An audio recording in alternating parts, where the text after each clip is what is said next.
Ms. Olenoff, a question for Mr. Towne. The debate over Don't Ask, Don't Tell has been going back and forth in the courts in recent weeks, but President Obama says it's an issue he wants Congress to address. What's your position about allowing gays to serve openly in the military? Thank you. That's a great question, and what I believe is that a service member's sexual preference just really has no bearing whatsoever on their ability to defend the nation, and I support repealing Don't Ask and Don't Tell. What I'd like to add in terms of the bailouts, both of the opponents I'm facing currently, Congressman Dent, Mr. Dent has voted for the bailouts, and while Mr. Callahan says that he is also against bailouts, he would have supported the first version of the bailout. So really, in terms of bailouts, what we have is a very clear delineation. I myself am against taxpayer-paid bailouts of private corporations. Mr. Callahan.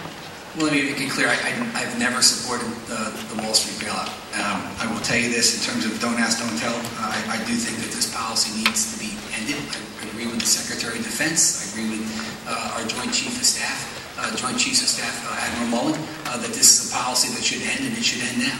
I don't think that the men and women who are proudly serving and defending our country in the military ought to have to do it under a lie. And so I think it's high time that this policy end, and as a member of Congress, I would vote to end it. Mr. Dent.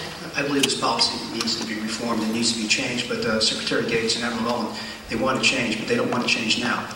We are going through a very serious review by the Defense Department. We're interviewing probably hundreds of thousands of troops about this policy, how to change it, because it'll have some impacts on readiness, recruitment, retention. We want to make sure we get it right before we make any changes.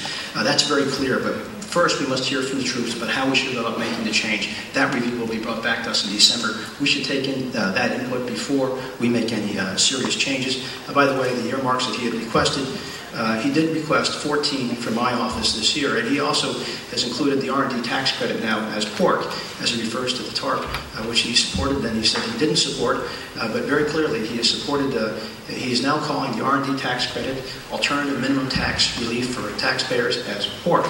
I think you should hear that. That's been an earmark.